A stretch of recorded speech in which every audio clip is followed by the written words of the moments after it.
a todas e todos. Esse é mais um episódio do programa Esquerda em Debate. Eu sou Diana Assunção, dirigente do Movimento Revolucionário de Trabalhadores, que é a organização que impulsiona o Esquerda Diário, e a gente está agora com essa sessão de debates chamado Esquerda em Debate.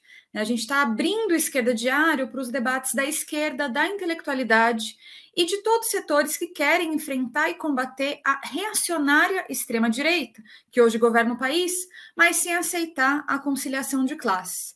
Então, a gente está publicando uma série de artigos, polêmicas, entrevistas, não somente de autoria do MRT, mas de todos os ativistas, intelectuais e organizações que já estão se posicionando sobre isso, e vocês podem acompanhar diretamente no site. Como parte dessa iniciativa, que também é impulsionada pelo suplemento teórico Ideias de Esquerda, a gente tem esse programa de entrevistas com convidados que vão poder expor o seu próprio ponto de vista em debate também com a visão editorial do Esquerda Diário. Bom, antes de começar a entrevista de hoje, eu queria chamar a todos a contribuir financeiramente com o Esquerda Diário através do Pix campanhaed@gmail.com. É muito importante a contribuição de todo mundo para a gente manter iniciativas como essa.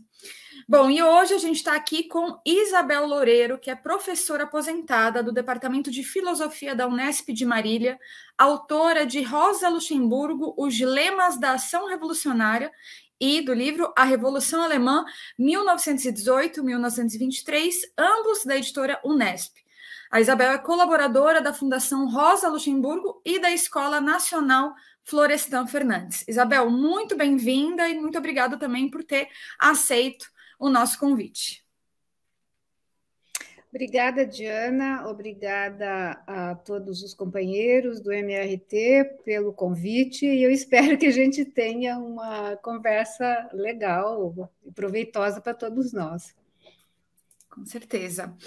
Bom, Isabel, e eu, enfim, não poderia deixar de aproveitar essa entrevista aqui com você, né, que é uma das principais pesquisadoras sobre a obra da Rosa Luxemburgo aqui no Brasil, com quem, inclusive, eu aprendi bastante. A gente teve muitos debates, polêmicas, inclusive, foi todo um processo muito rico e interessante de discussão, e justamente eu queria aprofundar um pouco nesse tema, né? E para começar, queria te perguntar qual que é a sua visão sobre a luta política da Rosa Luxemburgo contra a revisão do marxismo, né, pelo Bernstein, né, e o oportunismo, digamos assim, do Kautsky, né, que foram discussões e polêmicas que marcaram muito a história da Rosa Luxemburgo, né? E nesse sentido, a gente pode dizer que essas discussões elas seguem vigentes nesse momento, elas são importantes para a atualidade. Como que você vê isso, esse resgate dessas discussões? Então, acho que sim, acho que são temas ainda atuais, apesar de a gente ter mais de um século, né, que nos separam de todo esse debate, né? Mas começando com o Bernstein, né, com aquela tentativa dele de fazer uma revisão do marxismo.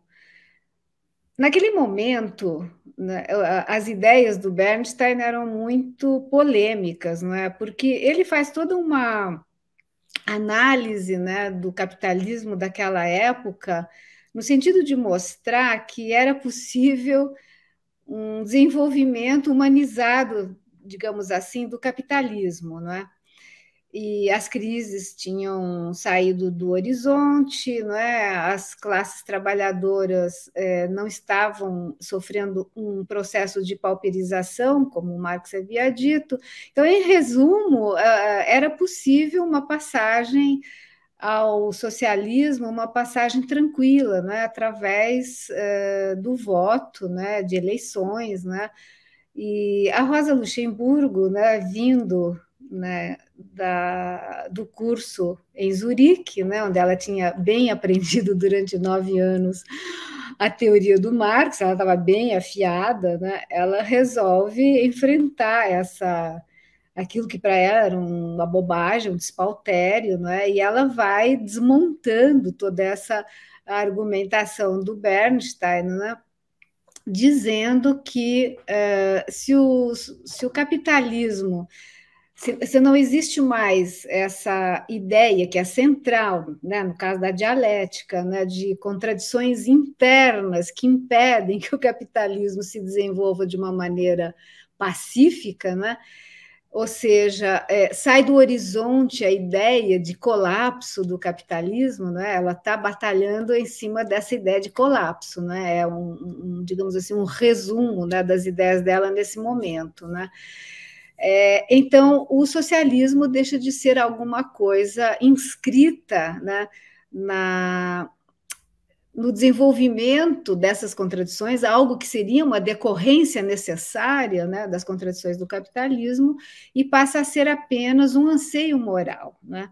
Ela até faz umas brincadeiras, né, dizendo: voltamos àquele velho cavalo gasto, aquele velho rocinante da justiça e tal, né? Agora, eu nunca gostei muito desse livro da Rosa, né? Por um detalhe, né? Por um aspecto do texto, não pela crítica ao reformismo, evidentemente, que essa eu acho muito correta, né? Mas pelo modo como ela faz a crítica, porque é uma maneira muito, enfim, é aquele marxismo típico do começo do século XX, né? Em que tem um traço determinista na jovem Rosa. Eu sempre defendi essa ideia, eu estou convencida disso, né? Um traço determinista que eu acho que envelheceu, né?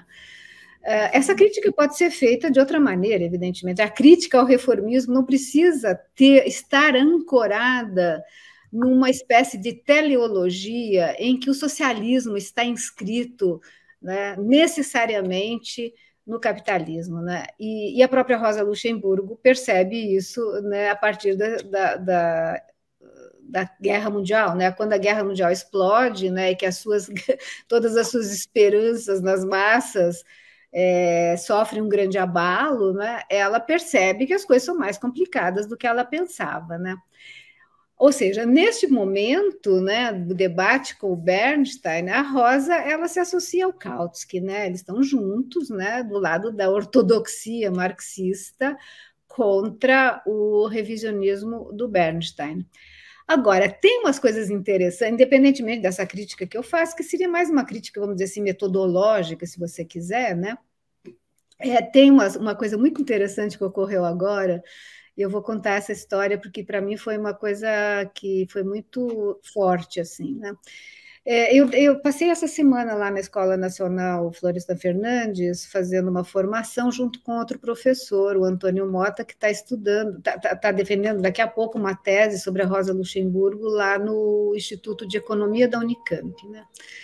E foi muito interessante, foi uma experiência, depois de 2 anos e pouco de pandemia, sem ter contato com ninguém, né? Para mim foi um negócio assim, espetacular poder ouvir as mulheres, era um encontro com mulheres, dirigentes do Brasil, da região norte até a região sul, tinha todas as regiões representadas, né? E eu escolhi um texto da Rosa, traduzi, inclusive, que até está lá no livro aquele livro argentino que você me deu, que é excelente, aliás, né? Do Socialismo Barbárie, acho que ele deu esse nome. É uma antologia organizada pelo Guilherme Iturbide. Guilherme Iturbide, exatamente. A nossa organização irmã. Sim, ficou muito boa essa compilação, né? Muito boa, sim. E, se não me engano, ele tem esse texto também, e que é um texto curtinho, chamado Uma Questão Tática, um texto de 1902, em que ela contesta, né, aquela entrada, né, de um socialista no governo francês, né, do Waldeck-Rousseau, né?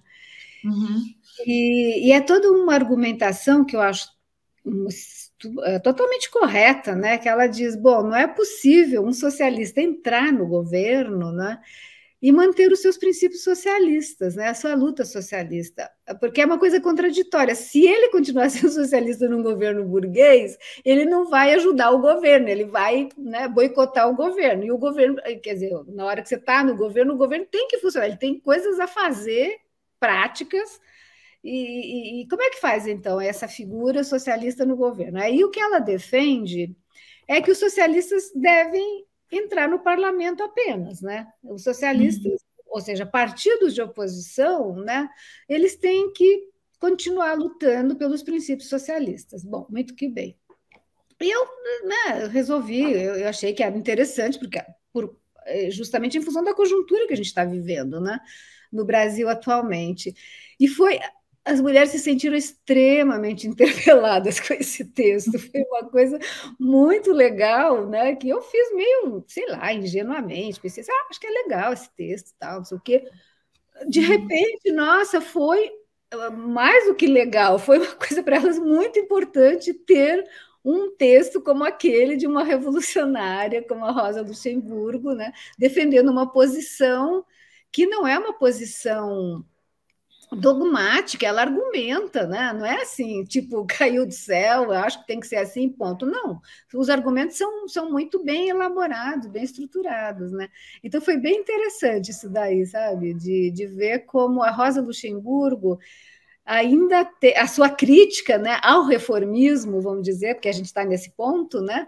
Ela ainda tem muito a nos dizer, e tem muito a dizer a gente que é organizada, né? São lideranças, no caso do Movimento Sem Terra, né? Sim, não, com certeza. Até para comentar, eu achei interessante essa. Eu já tinha lido, né, essa crítica que você faz a Rosa em relação a esse elemento, né, nesse texto, né, o Reforma Social ou Revolução. E eu acho interessante de pensar, porque eu considero também, tem algo de certo dogmatismo nesse texto, no sentido de que também eu acho que tem um pouco a ver com o momento histórico, né? Que são algumas décadas, né, sem revoluções efetivamente, né? Então tinha uma certa abstração nas discussões naquele momento, que para mim o mais forte que está colocado é ver uma revisão, né, que o Bernstein fazia, que significava um abandono do objetivo final, né, pelo socialismo, isso que ela argumenta bastante, mas ao mesmo tempo entre esse objetivo final e as tarefas práticas da social-democracia naquele momento, parece que não tinha muito uma ponte, né, digamos assim. E eu acho que, inclusive, né, depois dessa questão da ponte, né, no sentido de um programa de transição, isso vai ser resolvido mais para frente, terceira internacional, enfim. Mas ali expressava um pouco os próprios limites do programa de Erfurt, né, que era um pouco esse esquema programa mínimo, programa máximo, que não dava conta da dinâmica da revolução efetivamente, né? Depois a gente vai ver que isso vai ter um impacto muito grande justamente com 1905, né? Na própria Rosa, com o greve de massas, partido e sindicatos, que você muito bem definiu como o primeiro sinal, a primeira postura de ruptura um pouco mais de conteúdo, né, da Rosa com a direção social-democrata, né, um prelúdio do que viria a ser a ala esquerda da Segunda Internacional alguns anos depois, né, quando efetivamente se define um pouco melhor frente à Primeira Guerra, né? Mas certamente esse livro, Reforma Social e Revolução, digamos assim, é muito atual a argumentação contra o reformismo, né? Ou seja, o pensamento reformista, digamos assim, né? Essa ideia de harmonização um pouco do capitalismo, de que não existiria uma via violenta, digamos assim, do ponto de vista do processo revolucionário para conquistar o poder e tudo mais. Eu acho que é interessante e serve de fato para pensar hoje, assim. Esse texto que você citou da Rosa, o de 1902, eu não estou com ele fresco na cabeça, eu vou até reler para pegar essas referências que realmente é interessante pensar esse elemento dessa posição dela em relação ao governo, ao parlamento, como atuar e etc. Acho que é interessante.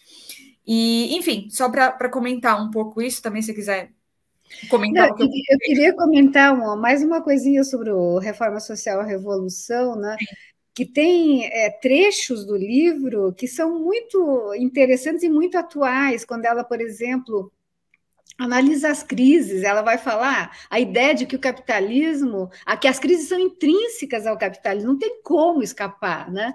Então, essa é uma das coisas interessantes. Uma outra ideia que eu acho interessante é quando ela defende que a democracia é fundamental para os trabalhadores, né?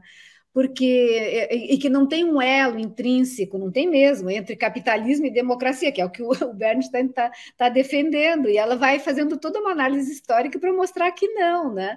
Que o capitalismo já assumiu as mais variadas formas. Nós aqui na América Latina a gente viu a ditadura do Pinochet, né? Quer dizer, para usar um exemplo extremo, né?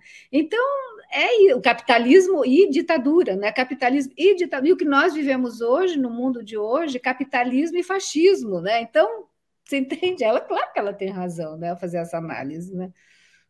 Sim, com Então, certeza. a minha crítica é, enfim, quem sou eu para fazer? Mas, enfim, é uma coisa que me chama a atenção, né? Porque eu estava muito Uhum. interessada em ver o desenvolvimento do pensamento dela, que isso eu acho muito legal, entendeu?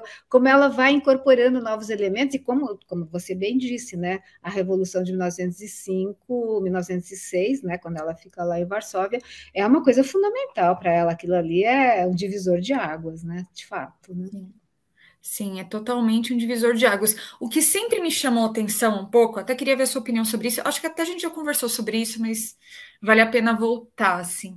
Porque eu acho, depois eu vou até querer entrar um pouco na discussão de espontaneidade e tal, que é importante, né, nos debates com Lenin, mas em relação ao greve de massas, partidos e sindicatos, e, enfim, a própria Revolução Russa naquele momento, eu acho chamativo por um lado, o ímpeto dela ir lá e, enfim, escrever esse livro que, enfim, o Lenin elogiou como um dos melhores folhetos, inclusive, na língua alemã, sobre a Revolução de 1905, enfim, uma obra bem importante, muita luta política com a direção da social-democracia alemã, que estava super conservadora em relação a esse processo. Para mim, isso mostra um espírito internacionalista da Rosa que é genial, assim, para mim é um dos pontos altos assim da trajetória da Rosa em toda a sua trajetória política.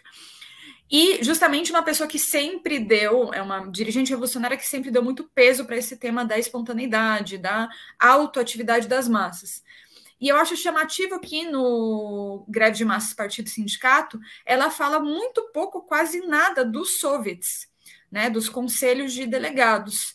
Isso eu nunca terminei de entender, assim, até o final, o porquê isso, na realidade, porque faria sentido pelo próprio elemento do que ela via da espontaneidade, etc., porque, obviamente, ali era, enfim, um processo, tinha vários elementos de espontaneidade, mas que estavam dando passos adiante de auto-organização efetiva, né? Avançando para um método que impacta, inclusive, no próprio Lenin, né? Para poder pensar essa relação da classe trabalhadora com organismos de base, mesmo e depois a relação disso com o partido. Então, queria, enfim, até já. Depois a gente volta para o Kautsky ficou de lado, depois a gente volta para ele, mas só para a gente ir aqui um pouquinho nesse tema ainda.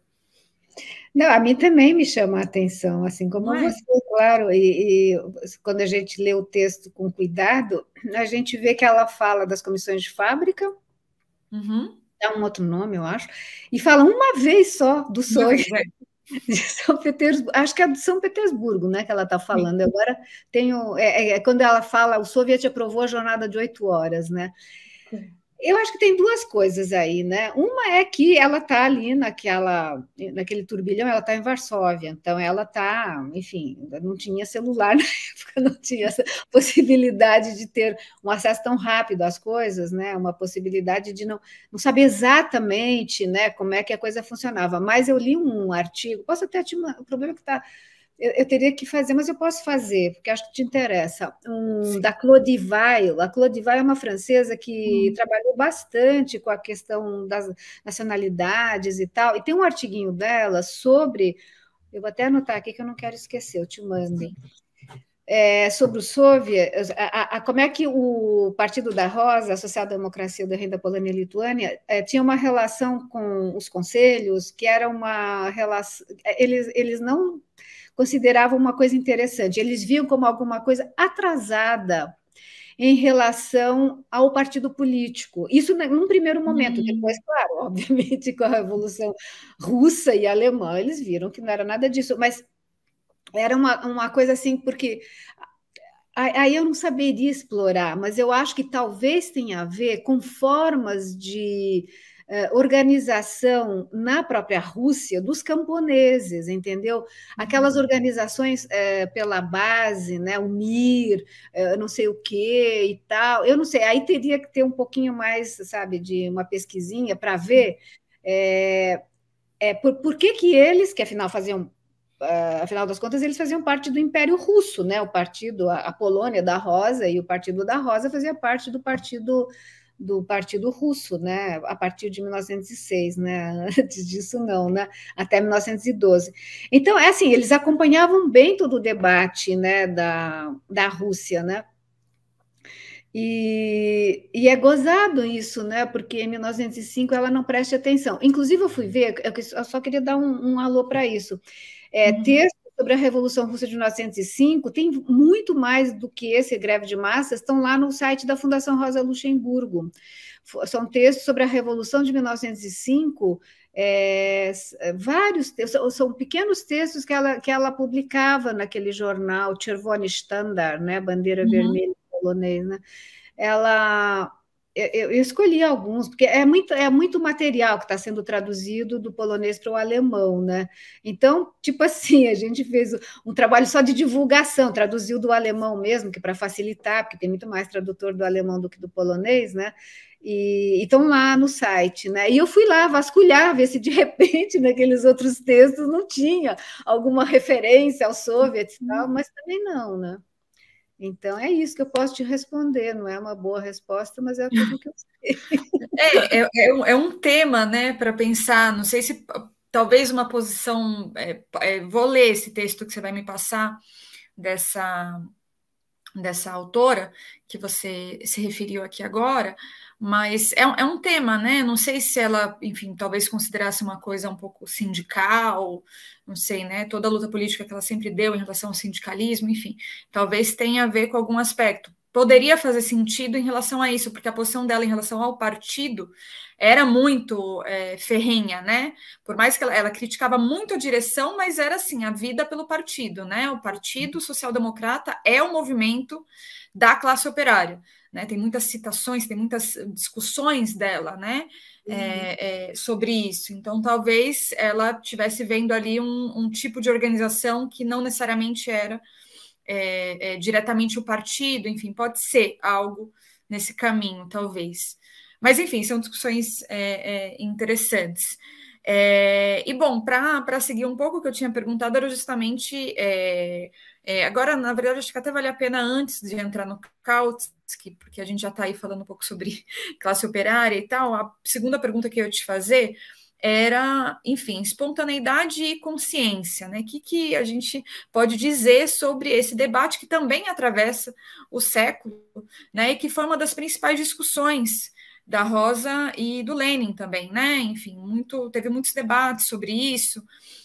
Qual que é a sua visão sobre essa discussão? Então, acho que você me conhece, você sabe que eu sou bem pela espontaneidade e pela ideia, né, de que, mas ao mesmo tempo, acho que recentemente eu estou matizando mais essa posição, né? Ao mesmo tempo, a ideia que eu acho correta, né, de que a consciência ela se forma na luta, mais do que na leitura de panfletos e livros teóricos e tal, né? Uma coisa que a mim me toca muito é o pensamento de que, por exemplo, eu tenho uma forte ligação com o MST, né? Então, esses camponeses, na hora que eles ocupam uma terra, né? Eles sentem, eles dão um salto naquele momento, que vem a polícia, por exemplo, vem a polícia, bate, aí eles têm uma relação direta com a violência do Estado, né? Ou seja, no momento em que eles fazem algo prático, né? Que tem o salto, entendeu? E então acho que essa ideia da Rosa, né, de que a consciência se forma através da ação, pela luta, mais do que pela leitura de panfletos, eu acho que embora também pela leitura de obras teóricas, evidentemente, senão ela não teria sido professora do Partido Social Democrata Alemão, não é verdade? Então, Obviamente tem uma dialética, para usar essa palavra que resolve tudo, ou pretende resolver tudo, entre consciência, espontaneidade e consciência. Eu acho que a maneira como a Rosa elabora essa questão, eu acho que justamente é uma maneira, ela tem análises que são muito dialéticas desse tipo de relação. Então, por exemplo, em Greve de Massas, ou mesmo antes, né, questões de organização da social-democracia russa, né, que ela está polemizando lá com a concepção do Lenin, ela tem momentos em que ela reconhece, ela diz, né, que houve greves anteriores que foram gerando organização, né? Ou seja, você já tem, sabe a história do ovo e da galinha? O que vem antes, o ovo ou a galinha, né? Então, acho que ela coloca muito bem isso, né? Tem explosões espontâneas em 1905 na Rússia, certamente, né? Aquela turma que vai lá para o czar, né? Levar o pedido e tal, que são fuzilados, né? É uma coisa que não foi organizada pela social-democracia, a gente sabe disso, né? Tinha aquele padre lá na frente, aquela coisa, né? Que parece que era um provocador, enfim, uma coisa assim, né? Mas o que importa é que o Domingo Sangrento foi o estopim daquela coisa toda, né?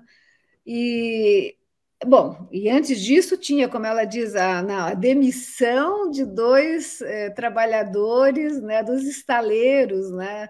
E que daí, enfim, você tem às vezes pequenas coisas, porque já está um grau de revolta tão grande que de repente uma pequena coisa é o estopim, daí pá, né, todo mundo sai à rua, protesta e, enfim, se organiza de uma maneira ou de outra. Enfim, a gente, né, tem um pouco, viveu um pouco isso aqui no Brasil também, de uma maneira muito incipiente, mas a gente sabe como é que isso é, como é que são esses processos.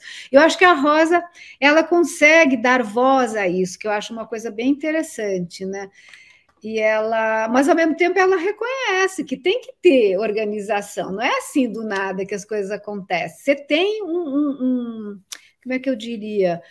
Um saldo, né, que às vezes é anterior. E mesmo quando as coisas são destruídas, como ocorreu, né, no caso de 1905, né, uma super repressão, né, depois, em 1907, fica um sedimento, e esse sedimento é fundamental, porque é isso que, em cima disso, que posteriormente vai haver uma nova ação e coisas assim, né? Eu acho que a Rosa consegue exprimir isso muito bem nos textos dela, né, sobre 1905, né? Sim, eu tenho lido, andei relendo várias coisas, né, para poder pensar essa questão também, o próprio Greve de Massas, enfim, outros textos dessa compilação, enfim. E até em discussão com outros companheiros do próprio da Argentina também, porque assim, é um debate que sempre volta. Primeiro porque tem uma certa caricatura da Rosa, né? Que a Rosa seria uma coisa meio autonomista, meio anarquista, tem um pouco essa discussão. Que, enfim, não tem nada a ver, ela fundou 3 partidos, enfim, né? E sempre foi muito aguerrida mesmo da questão do partido. Inclusive, acho que isso levou ela a alguns erros também depois, né, da Primeira Guerra Mundial. Depois até comento um pouco sobre isso, mas em relação a esse tema da espontaneidade, você falou, né, que você é mais da espontaneidade, ainda que está matizando um pouco, né, esse elemento. Depois queria até ver mais quais são os elementos que te levaram a matizar alguns aspectos, porque do que eu entendo da leitura da Rosa, assim, minha visão um pouco, é que esse elemento da espontaneidade era para Rosa também era a contracara do rechaço que ela tinha a toda a burocratização.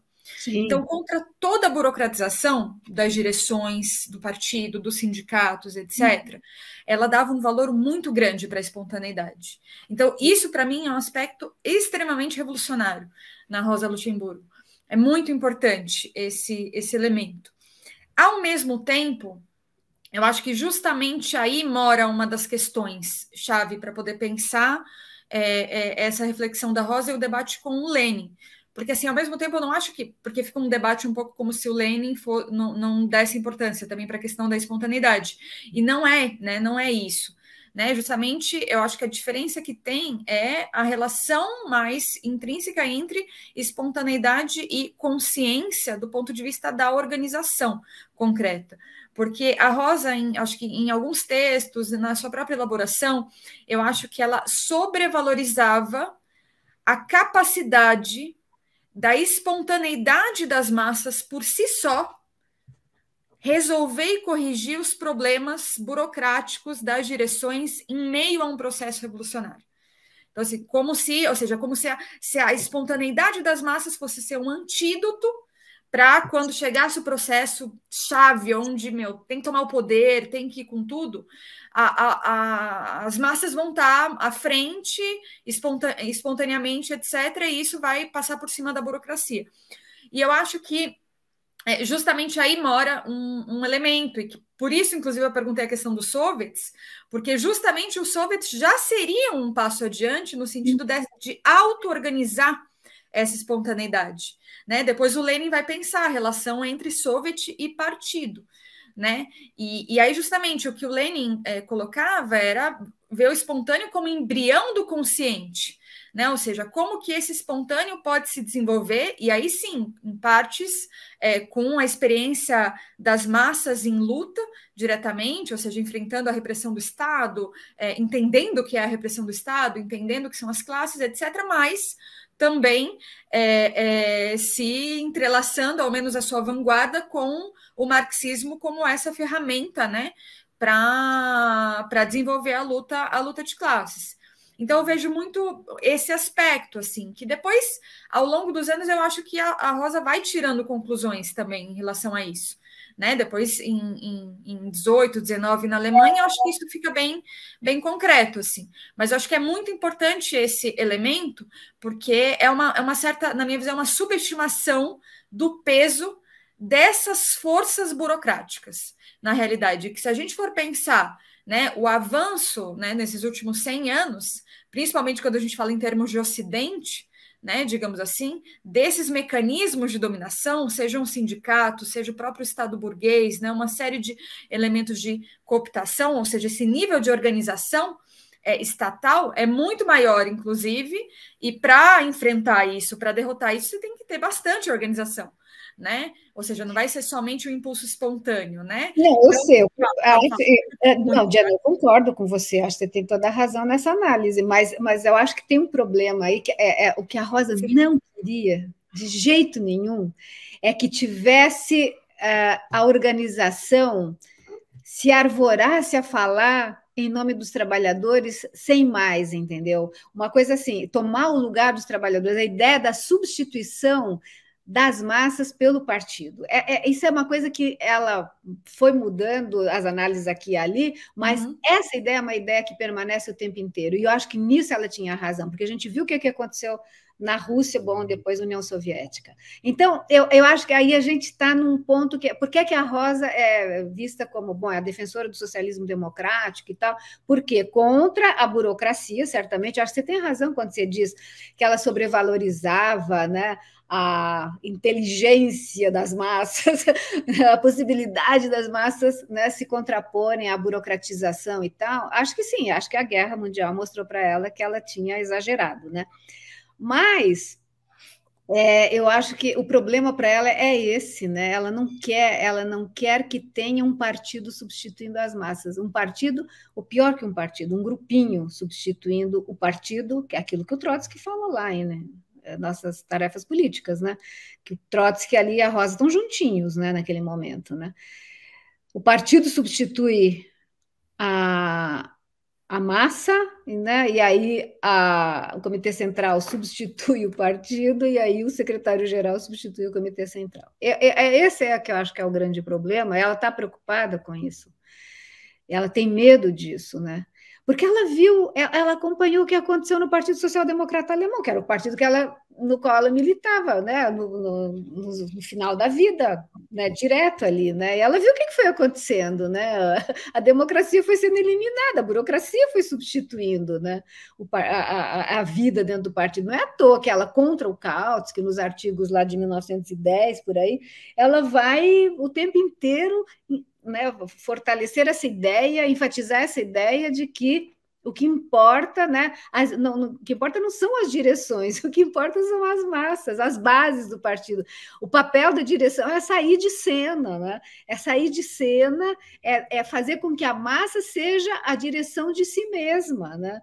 Que ela se autodirija, se autogoverna. E aí você tem toda a razão de dizer, bom, mas sendo assim, por que ela mandava bola para o Soviet, né? Os sovietes lá em 1905? Mas é isso, o que eu acho legal, né? Enfim, no caso da Rosa, e acho que qualquer pessoa que pense a política, Lênin, Trotsky, as pessoas têm contradições, porque está ali na luta prática, né? Dando respostas aos problemas que são postos no momento, né?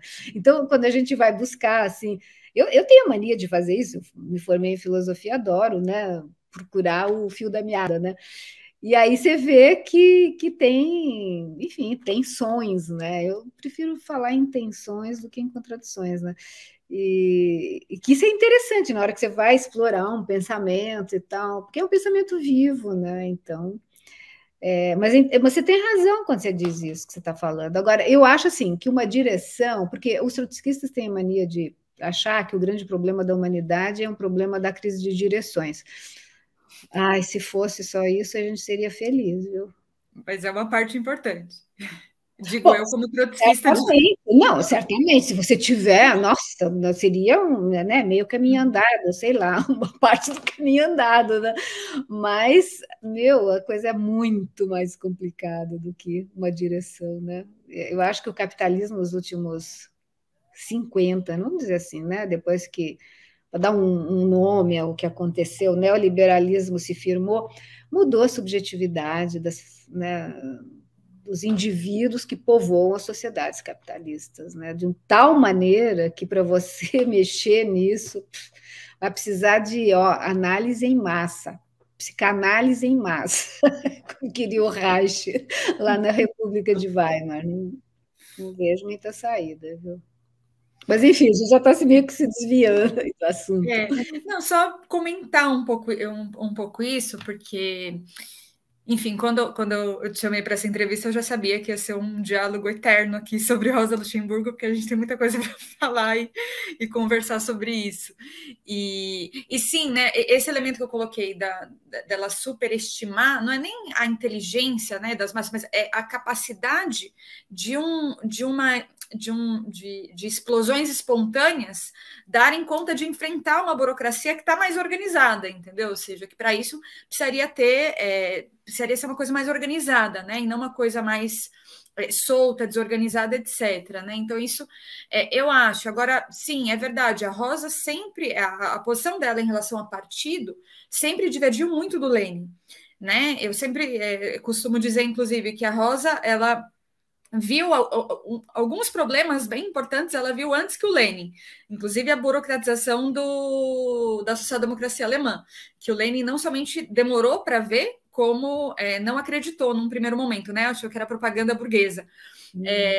Só que depois, quando o Lênin viu os problemas, eu acho que ele tirou conclusões mais radicais em relação a isso. Né? Isso, enfim, para mim tem a ver com essa discussão de partido, que sim, a Rosa e o Trotsky tinham uma posição mais parecida, né, no momento anterior. Depois, em 17, o Trotsky ele vai se alinhar com o Lenin. Né? Mas eu acho que aí tem todo um debate, porque isso que você colocou, né? Bom, a Rosa não queria ter um grupinho, né? Uma seita, né? Digamos assim, ela sempre rechaçou essa ideia. E aí, para mim, isso entra um pouco naquele elemento do erro que eu tinha colocado antes em relação à posição dela sobre partido, porque tudo que eu li dela, eu sempre via ela falando muito assim, bom, a social-democracia é o movimento da classe trabalhadora, é aqui, a gente não pode estar fora disso, a gente tem que estar aqui, não podemos estar em outro lugar, etc. Que, de um ponto de vista, expressava toda uma posição correta de querer construir, né, uma organização revolucionária, um partido, etc., da classe trabalhadora e tudo mais. E, inclusive, dar lutas políticas por dentro desse partido, né, que eu considero que foram muito corretas, né, contra o Bernstein, depois contra o Kautsky, enfim. Só que, ao mesmo tempo, tipo, justamente a experiência histórica, eu acho que os fatos que foram acontecendo, eu acho que imporiam mudanças táticas, estratégicas também, né? Então, por exemplo, você até falou, bom, a Primeira Guerra Mundial mostrou que ela exagerou um pouco, né, em relação a esse tema das massas. Mas, justamente, teve a Primeira Guerra Mundial, teve essa posição bastante catastrófica da social-democracia, né, de apoiar os créditos de guerra da sua própria burguesia na Alemanha. Isso deixou a Rosa e mais algumas pessoas ali devastadas, né, a Rosa, Clara Zetkin, Franz Mehring, o Karl Liebknecht, enfim, né, que eram ali o grupo mais coeso, né, esse núcleo duro dessa ala esquerda da Segunda Internacional, e mesmo assim ela decidiu seguir, né, na social-democracia. O Lenin, nesse momento, fala, não, você tem que formar um partido independente. E ela decidiu seguir. Aí eu acho que foi um erro. Essa é uma leitura que eu faço. Eu claramente considero que foi um erro dela, tanto que depois, né, vai ter a ruptura, né, vai surgir o Partido Social Democrata Independente, né, e depois a fundação enfim, ainda que, obviamente, né, ela seguiu na social-democracia fundando um próprio grupo, né, que é a Liga Spartacus.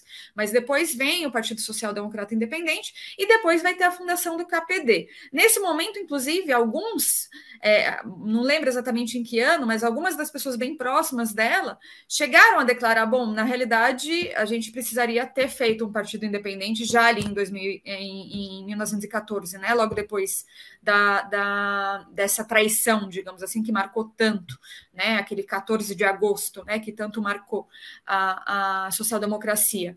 E eu acho que ali no calor da fundação do KPD, né, a leitura que eu faço dos textos da Rosa naquele momento, ela vai vendo quão complicado que é ter um partido meio improvisado ali de última hora, entendeu? Que, na realidade, esse trabalho de construção, de preparação do partido para poder justamente se vincular com as massas, não para substituir as massas, mas para contribuir no sentido do caminho revolucionário da tomada do poder, justamente porque essa vanguarda que concentra essas lições e, portanto, poder potencializar o papel das massas era muito importante. E, na realidade, o KPD era um grupo bem pequeno, assim, perto do que era a social-democracia, nem falar, mas a própria o Partido Social-Democrata Independente. Então, eu até queria te perguntar, qual que é a sua visão, assim? A Rosa, no fim das contas, reflete um pouco mais sobre esse elemento de concepção de partido? Não, ela não muda em relação a isso. Ela não muda. Ela hesita até o final. Ela e o Léo Iorgues, eles não querem sair do. Eles estão junto com os independentes, né? A Liga Spartacus faz parte desse grupo que foi expulso do SPD em 1917, né? Abril de 17. Eles não querem formar um partido à parte, um partido deles, né? Porque a Rosa tem uma visão, ela é uma iluminista, né? A Rosa para o mal e para o bem, né? Ela é uma iluminista. Ela acha que o poder da palavra é o fundamental, né? Ela tem que ficar dentro do partido para tentar conquistar aqueles que não, enfim, convencer através da argumentação. A ideia é essa, é de dentro que você consegue, tanto que as cartas falam disso, né? Uma pequena seita, né? Não quero isso e tal, né? Pequena seita ela já tinha no partido polonês dela, que só foi um partido mais ou menos grande, assim, 30, 40 mil militantes na época da Revolução Alemã. Depois disso voltou à sua insignificância anterior, né? Então, é uma coisa complicada, né? Porque quando a Rosa diz que a social-democracia alemã é o movimento da classe trabalhadora, o partido, ela identifica o partido com a classe, né? É uma coisa problemática dizer isso, evidentemente, porque você tem numa classe, você pode ter vários partidos que representam a classe, uma pluralidade de partidos, como você tinha na Rússia, você tinha, né, vários partidos que representavam os trabalhadores. Aí chegou um belo momento em que os bolcheviques viraram um partido único, né? Tem todo, enfim, a gente conhece a história, né? E a Rosa era contra isso, né? Ela defende a pluralidade de partidos da classe trabalhadora. Aí você pode dizer, bom, mas então é uma contradição. Como é que então ela vai dizer que a social-democracia é o movimento? É que aí ela está pensando no movimento alemão, justamente. E o Partido Social-Democrata Alemão era o partido da classe trabalhadora alemã. Isso não tem a menor sombra de dúvida. A classe trabalhadora alemã se reconhecia na sua grande maioria, se reconhecia no partido, e a Revolução de 1918 é a prova disso, né? Os trabalhadores não distinguiam, né, entre os independentes, os majoritários, os espartaquistas, era tudo a mesma coisa para eles, né? E a Revolução Alemã, eu disse que é a maior prova disso, pelo seguinte, porque eles foi uma revolução democrática, não era uma revolução que queria implantar uma república conselhista, não foi, não adianta querer distorcer as coisas, não adianta. Teve um congresso dos conselhos em meados de dezembro em Berlim, que os conselhos votaram por uma república parlamentar. Vamos fazer uma Assembleia Constituinte e daí nós vemos a forma de governo, né? Não foram a favor da república conselhista. Por quê? Porque os conselhos eram formados de trabalhadores, a maioria eram ligados ao Partido Social Democrata, uma boa parte ligada aos independentes, uma parte de delegados revolucionários que eram mais à esquerda, sim, e uma parte ligada, mas uma minoria ligada aos espartaquistas. Então, os espartaquistas eram uma minoria da minoria. Então, a Rosa Luxemburgo era contra golpe. Então, vamos supor que eles tivessem feito um pequeno partido, super coeso, beleza e tal. Vamos lá, a gente toma o jornal. Bom, os espartaquistas tomaram o Vorwärts, né? Se ferraram com essa história, né? Inclusive a história é que teve um fulano lá que, enfim, que era um espião, um agente provocador infiltrado, enfim, uma história qualquer, mas foi super violento. Depois o resultado foi um horror, né, essa história. Bom, aí tudo bem, a gente vai, ocupa os telégrafos, ocupa aqui, ocupa ali, não sei o quê, papapá. E aí, o que é que a Rosa fala quando ela briga com o Liebknecht por causa disso? Porque o Liebknecht vai lá para o Comitê Revolucionário, tá bom, vamos tomar o poder, vamos derrubar o governo Ebert Scheidemann. Ela fala em privado, mas, Karl, é esse o nosso programa?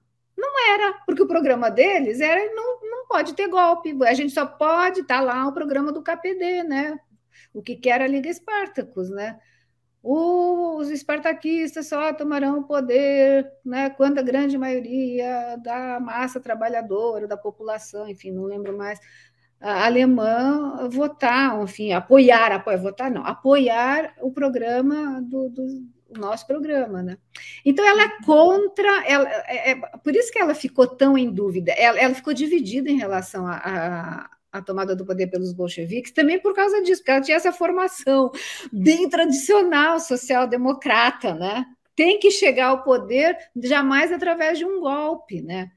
E no caso, tudo bem, os bolcheviques foi um golpe, não foi um golpe, tem todo um debate a respeito disso. Ela nunca fala que foi um golpe, isso ela não fala, ela apoia, ela elogia, ela diz, vocês deram um murro na cara da social-democracia sonolenta, enfim, aquela coisa toda.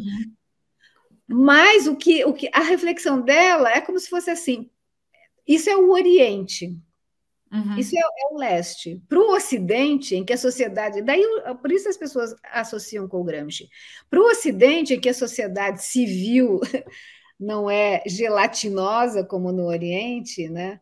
As condições são diferentes, né? Daí, por isso, quando, na fundação do KPD, né? Quando a maioria dos delegados vota por não participar das eleições para constituinte, ela acha que é um erro aquilo. E o Lênin também acha, né? Vai chamar de esquerdismo infantil, né? Então, você entende? Ela é essa figura. Tem gente que defende isso, acho que é uma boa imagem, né? Entre o Oriente e o Ocidente, sabe aquela coisa? Entre o leste e o oeste, ela está assim, colosso de Rhodes, uma perna em cada um dos lugares, você entende?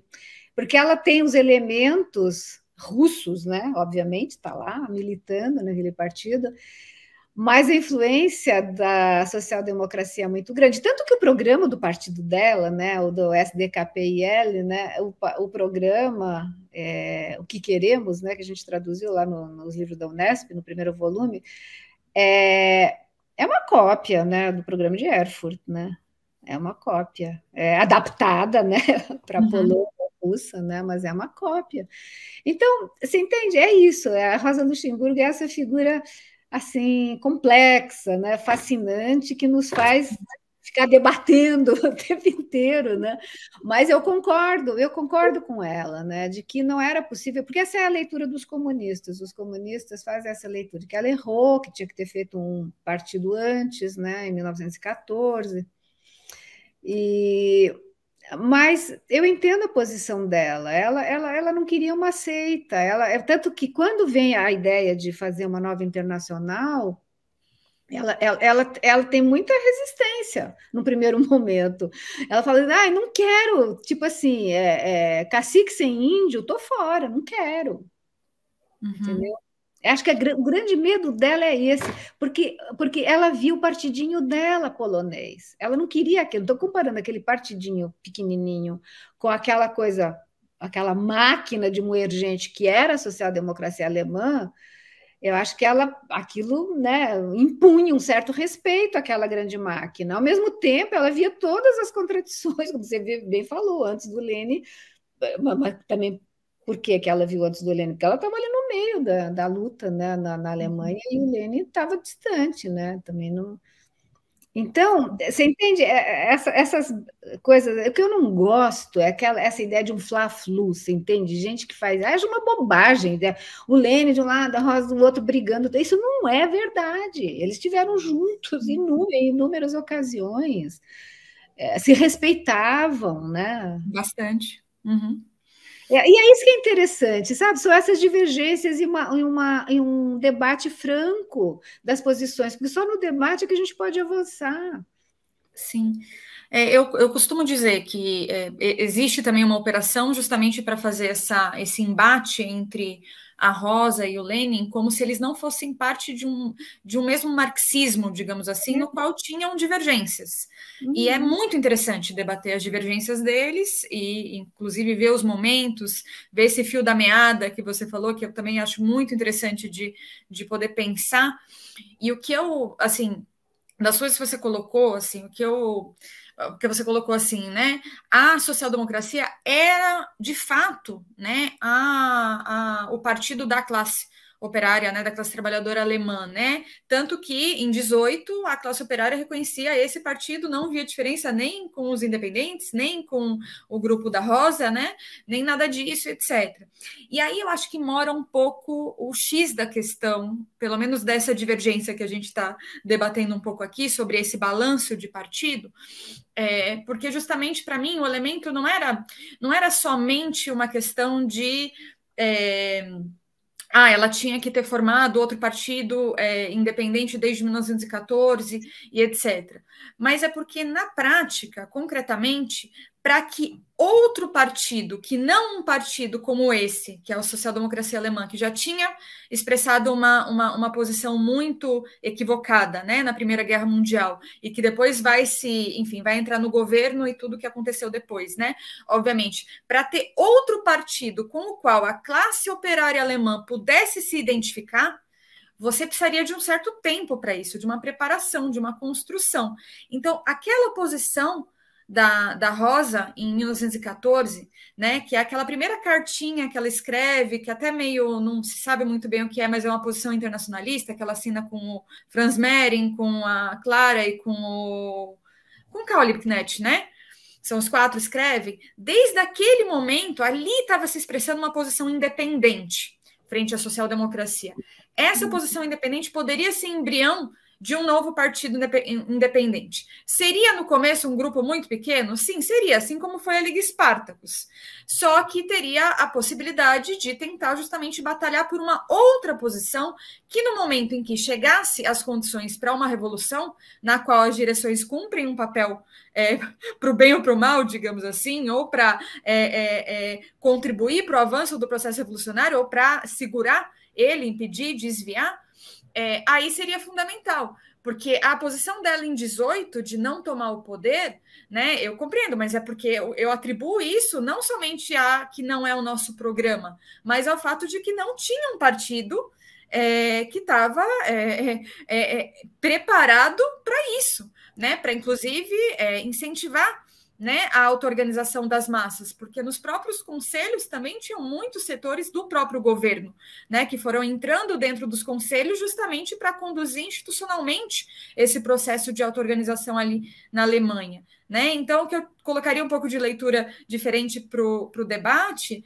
é um pouco isso, que a minha visão um pouco é nesse sentido de que esse momento aí em 18, onde tem o KPD, a fundação do KPD e tudo mais, que é um partido bem pequeno frente às massas, em que não é reconhecido pelas massas, aí em alguns textos a própria Rosa começa a escrever e elaborar, nos últimos textos ali, dos últimos dias antes dela ser assassinada, né, que enfim, que o que é esse governo, né? Ela já, enfim, está lutando frontalmente contra o governo naquele momento, mas que o próprio partido independente da social-democracia já tinha se transformado num engendro centrista que impedia o desenvolvimento da revolução, porque sim, ela não queria tomar o poder com meia dúzia de pessoas e etc, né? Essa sempre foi a posição dela, mas eu acho que ela foi tirando algumas conclusões aí no final, essa é um pouco a leitura que eu faço, mas vai. Bom, mas aí então, não sei se discordar. Eu acho que a gente tem uma posição básica, uma visão de mundo. Digamos que eu sou bem mais reformista que você. Eu acho que é isso que está por trás, né, no fundo, né? Aqui eu quero lembrar o Brouet. O Pierre Brouet tem uma bela história da Revolução Alemã e eu me pautei muito por ele, eu concordei muito com ele, né, quando eu escrevi a minha tese de doutorado. O que ele mostra, né, lá naquele momento da Revolução, a unidade, o desejo de unidade da classe operária. Os trabalhadores clamavam por unidade, eles não queriam a divisão dos partidos do jeito que estava se apresentando. E a Rosa Luxemburgo, nos artigos que ela escreve na Rote Fahne, ela tem momentos em que ela começa a berrar, né? Assim, parece uma coisa meio histérica, abaixo o governo Herbert Scheidemann, né? Que daí, então, publicamente, isso que é engraçado, por isso que eu fiquei muito tocada com esse momento, porque ela fica dividida, né? Publicamente ela tem uma posição, dá para entender por quê, né? Porque o jornal era um órgão de agitação de classe, né, para ver se as massas trabalhadoras se mexiam e tal. Mas internamente ela tinha uma posição bem mais moderada, né? Então, eu acho interessante quando o Brouet ele dá muita importância para isso com razão. Como é que a Rosa está querendo romper com os centristas, né, o SPD, os delegados? Gente, os delegados revolucionários, os representantes dos trabalhadores, santo Deus, o que é isso? Entendeu? Ela está errada a fazer isso, sabe? Uma coisa que ali teria sido necessário ficar com os representantes dos trabalhadores, no caso, os delegados revolucionários, que ela começa a ver também como uma gente meio, sabe, centrista, sei lá o quê. Porque ela fica muito puta com aquele Congresso dos Conselhos, né? Que o Congresso dos Conselhos que... Então tá, vamos fazer uma Assembleia Constituinte, né? E ela diz, né, a revolução, como é que ela fala? A revolução sem os conselhos sem a revolução estão mortos, a revolução viverá sem os conselhos, alguma coisa assim, uma frase de efeito, assim. Então, ela acreditava nisso, ela tem uma visão meio abstrata de revolução, no fundo. O que é uma revolução sem os conselhos, sabe? E sem um partido, e sem, entendeu? Então, eu acho que ali ela não teve tempo também de desenvolver mais as ideias, né? Nem sequer sobre os conselhos, é tudo muito geral que ela fala, muito abstrato.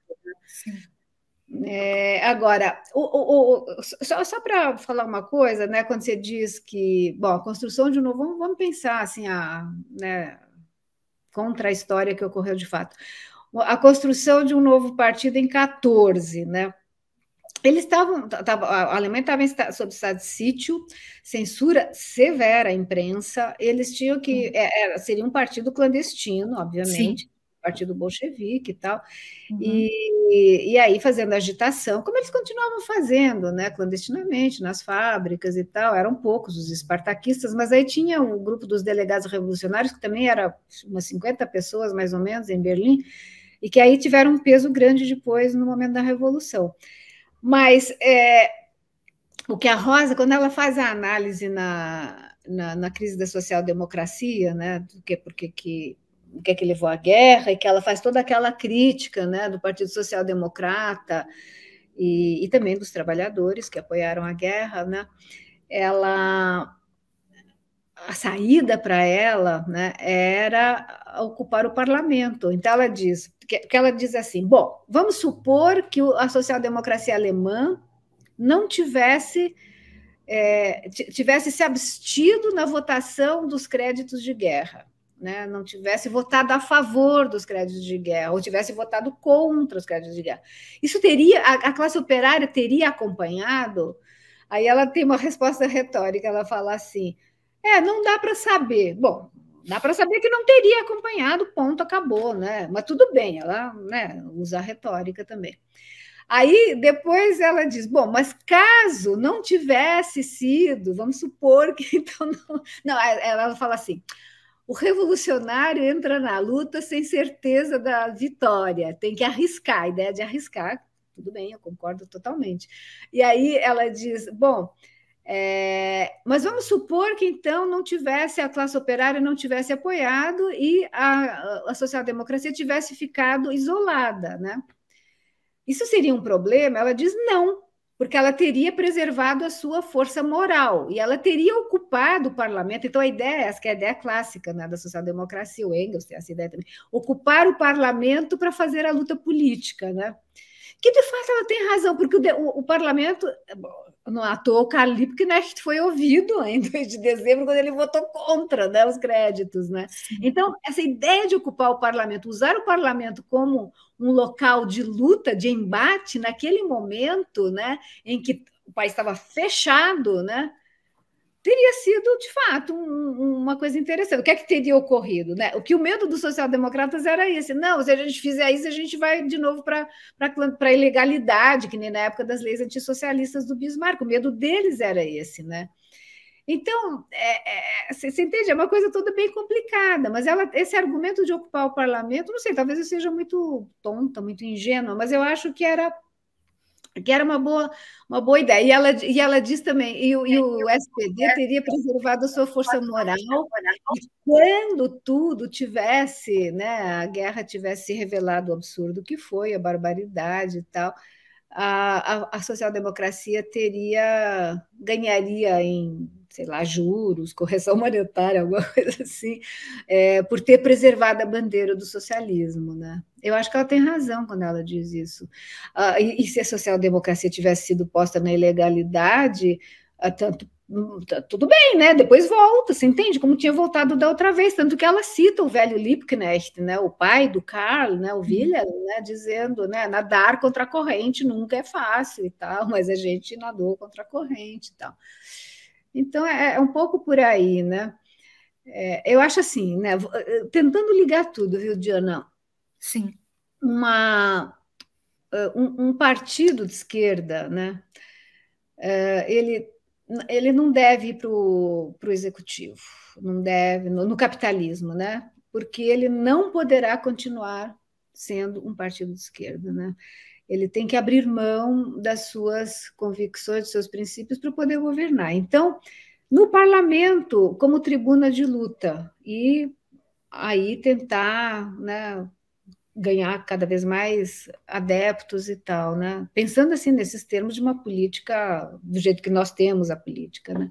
Então acho que isso na cabeça da Rosa vai um pouco por aí. Ao mesmo tempo é lógico, né? Que ela diz, né? Se a classe operária faz a revolução e tem a força de chegar ao poder, é óbvio que ela é a favor disso, pelo amor de Deus, não estou aqui defendendo uma ideia de que não deve tomar o poder, ela jamais disse isso, pensou isso. O que ela não quer é que seja golpe, isso ela é contra, né? Contra o golpe, contra o terror, o terror vermelho, ela se posicionou claramente contra, né? Assim, o que eu acho é que essa questão que você pegou do parlamento, assim, né, isso remete muito à própria luta política dela com Kautsky, né, porque, na realidade, o Kautsky justamente tinha aquele debate, né, um pouco da estratégia de desgaste, estratégia de aniquilamento, que era no sentido de acúmulo de forças nos postos, né, parlamentares, em algum sentido também nos sindicatos, para, quando tiver força, poder aí, enfim, de repente ir enfrentar o inimigo. E a Rosa sempre, né, com esse debate com Kautsky, discutia, bom, o que você está oferecendo então é nada mais do que parlamentarismo, né, porque na realidade já tinha um momento, né, naqueles anos pré-1914 de lutas, de greves econômicas, de lutas democráticas em relação à questão do voto, etc., que ela defendia, inclusive, unificar essas lutas e que a direção do partido atuasse aí para potencializar esse processo, né? E foi exatamente bem o contrário, né, do que o Kautsky fez. E na realidade depois, quando o partido acumula bastante força, né, no parlamento, essa força não é utilizada contra os inimigos e aí a social-democracia vai protagonizar essa questão em 1914. Então, sim, eu vejo que a Rosa tinha uma posição em relação ao parlamento que era justamente usar o parlamento como uma tribuna, né, para potencializar a luta extra parlamentar, né? E eu acho que o Caule Bicknett, naquele momento, naquela votação, né, na segunda votação, né, ali quando ele vai falar, né, não sou contra os créditos de guerra, acho que foi, né, uma atuação brilhante, né, naquele momento que expressava essa questão.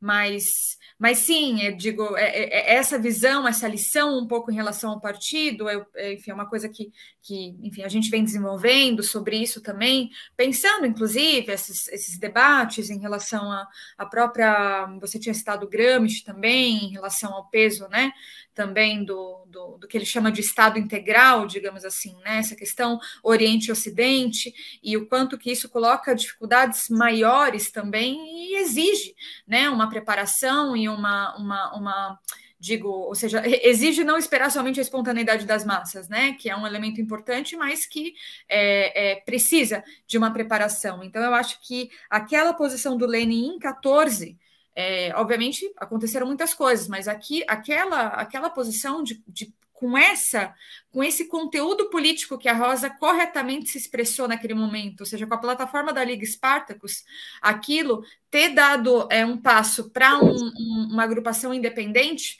poderia ter preparado melhor um partido, uma organização revolucionária que chegasse melhor preparada, né? Inclusive porque eu não considero que o Partido Bolchevique seja um modelo de partido somente para o Oriente, digamos assim. Obviamente, não se trata de repetir fórmulas exatamente iguais, etc., né? O marxismo precisa ter uma capacidade de leitura da realidade das situações políticas, inclusive esse elemento dessa discussão entre Oriente e Ocidente para poder pensar a própria tomada do poder e o pós-tomada do poder, me parece que é fundamental. Mas os elementos centrais do que o Lenin defendia naquele momento, né, ou seja, um partido centralizado no sentido da tomada do poder, eu acho que se mostrou como correto naquele momento, em que pese depois a burocratização stalinista, né, que a gente viu anos depois.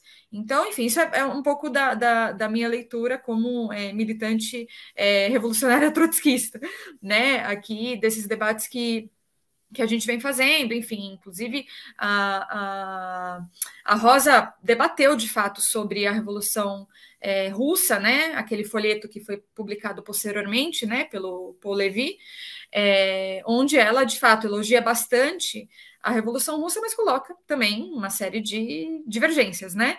Com como foi e etc. Mas eu acho que esses debates de fato se inserem num mesmo marxismo, digamos assim. Eu fico com a impressão, Isabel, que às vezes essa definição de socialismo democrático que fazem em relação à Rosa é uma definição que busca separar muito ela do Lenin, como se o Lenin fosse um defensor de um socialismo burocrático, duro e etc., quando eu não acho que era isso. E eu fico um pouco com essa impressão, como se a Rosa não defendesse, por exemplo, a ditadura do proletariado, e ela defendia a ditadura do proletariado. Proletariado, não do Partido do Proletariado, que foi o que Sim. aconteceu na Rússia. Sim, exatamente. Oi? Não, ela diz claramente, do proletariado, da classe, não do partido sobre a classe. Sim, e no sentido, obviamente, da democracia mais ampla das massas, né? Ou seja, de alcançar esse enfrentamento, assim. Não Então, ocorreu na Revolução Russa nem desde o começo. Basta a gente pensar no episódio de Kronstadt, né? Então, mas Diana, aí a gente vai longe nessa discussão, né? vamos Vai longe aí. longe, longe, longe. E aí a gente tem que pensar, a gente está falando de coisas super abstratas, pensando no Brasil de hoje, né? No Brasil de hoje, como é que essa questão se coloca, né? A gente está com eleições aí à porta, né? Tem que enfrentar um governo, sei lá, fascista, se quiser, de extrema direita, não importa Sim. muito a nomenclatura, miliciano, e a Como você situação é vê bem essa diferente. questão? Já engatamos na última pergunta aqui Não, para a gente. então, eu vejo que a gente tem que derrotar esse cara. Uhum. Tem que derrotar de qualquer jeito. Tudo bem, são essas alianças horríveis que o Lula está fazendo, certamente são horríveis, são horríveis. Não sei como é que ele vai governar depois. Acho que é uma grande questão, né? Mas tem que derrotar esse cara, enfim, essa turma que está aí, né? Não dá, mais 4 anos disso, acabou o Brasil, esquece, vai embora. A gente está numa situação extremamente complicada, né? Enfim, a leitura que a gente faz sobre enfim, primeiro sobre esse regime político, né? Pensando mais ou menos desde 2016, né? Um regime do golpe institucional, né? Ou seja, que aumentou o autoritarismo, né? A gente viu o peso do judiciário, inclusive, para arbitrar sobre a política, né? Prende, desprende, etc.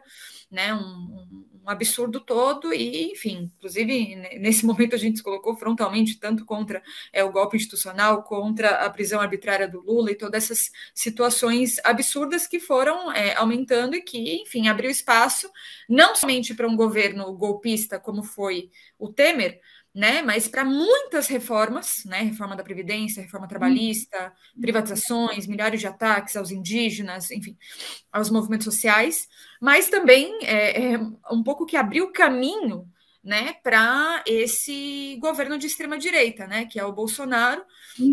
A gente define mais como, ainda que ele em si, né, seja um fascista, a gente define o governo, né, dele como mais bonapartista, digamos assim, né, de extrema direita, e que de fato está colocado esse elemento de como enfrentar.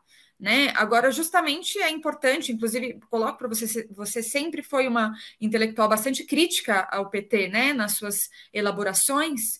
Né, eu estive discutindo aqui com o Ricardo Antunes, com outros intelectuais também, para justamente poder pensar esse momento, porque eu acho que a intelectualidade tem um grande papel, inclusive, de pensar como que os setores de esquerda, de fato, né, de esquerda, inclusive, revolucionária, etc., podem se localizar num momento como esse, onde um futuro governo Lula-Alckmin, na realidade, vai ter uma margem de manobra econômica, digamos assim, muito menor do que foram os primeiros governos, o primeiro governo Lula e depois o que foi chamado, né, de lulismo, especificamente, e além disso também já expressa um governo muito atrelado ao capital financeiro, né, um futuro governo muito atrelado ao capital financeiro e que já anunciou que não vai revogar as reformas. Né? Eu acho que isso tem um pouco a ver também com esse elemento de que, assim, o golpe institucional ele veio para fazer ataques mais profundos do que o PT já vinha fazendo, né? Que a gente viu os ataques, né? Ali no segundo governo Dilma. E que mesmo os principais atores desse golpe, na realidade, eles foram fortalecidos bastante pelo governo do PT, né? O agronegócio, o judiciário, as Forças Armadas, a bancada evangélica, enfim, tudo isso. Então, eu acho que nesse momento se coloca uma questão muito importante de pensar também como construir um caminho de independência de classe, porque, por exemplo, se aliar com o Alckmin, né, você colocou, bom, são as alianças que estão colocadas, mas assim, é um posicionamento bastante complicado do ponto de vista da luta de classes, porque efetivamente durante todo esse período não teve muita luta, inclusive porque os sindicatos também contiveram bastante esse processo de luta. Né? tudo que poderia ter acontecido de organização, de paralisações nacionais e etc. Né? Qual foi a construção dos sindicatos? Os sindicatos ficaram em trégua com o próprio governo Bolsonaro. Né? Então, eu acho que isso é bem importante para poder pensar. Obviamente, queremos derrotar esse governo Bolsonaro, os militares, enfim, todo esse reacionarismo absurdo contra as mulheres, os negros, LGBTs, mas, ao mesmo tempo, nossa posição é de não aceitar o caminho da conciliação de classes. Inclusive, se a gente for pensar historicamente, na realidade, sempre levou os trabalhadores a um beco sem saída. Né? Então, te coloco um pouco isso, porque é um debate realmente muito importante que está colocado agora nesse momento, enfim, também para ver sua opinião, como é que você está vendo um pouco a esquerda também nesse processo, enfim. Eu acho que um momento muito difícil, né? Porque é difícil no mundo, né? Quer dizer, o capitalismo está em crise de tal jeito, né? Que os governos anteriores do PT, o que eles fizeram foi, para usar aquela expressão do sociólogo alemão Streeck, Wolfgang Streeck, comprar tempo, né? O que a esquerda no mundo está fazendo, ela está comprando tempo, né? E tentando ir adiando, aí a coisa da Rosa que vale bem, o colapso, né? Agora, justamente, né? O fim do capitalismo não significa algo melhor, pode ser a barbárie, né? O Streeck tem essa hipótese, né? Então, a gente está assim, na beira do precipício. Eu acho que a pior coisa de todas, e o PT ajudou nisso loucamente, foi agravar a questão socioambiental, né? Então, eu acho que a gente está num momento que... Mas não dá para comparar, obviamente, o Lula e o Bolsonaro, são coisas completamente diferentes. Sim. E eu acho assim, tem que ser pragmático. Antigamente eu adotava, sempre adotei um lema do Karl Kraus: entre dois males, nenhum. Atualmente eu estou naquela de todo mundo, entre dois males, o menor. Eu vou votar no Lula, né, no primeiro turno, tem conversa, eu acho que tem que derrotar esse cara logo, e depois, no dia seguinte, vai para a oposição e boas. Né? É assim que eu vejo as coisas. Né? Lutar por uma política independente, né? Nada de... Enfim, criticar. É isso que tem que fazer, eu acho. Assim que eu vejo, né? E no caso, assim, pensando, os movimentos sociais, né? Que aí é dura a coisa, né? Porque eles estão, né, os movimentos sociais tradicionais, vamos dizer assim, eles estão entrando nessa campanha com tudo, cheios de dúvidas, posso te garantir, no caso do MST, cheios de dúvidas, troço atravessado na garganta, mas vão fazer a campanha, vão fazer tudo o que tem que fazer, entendeu?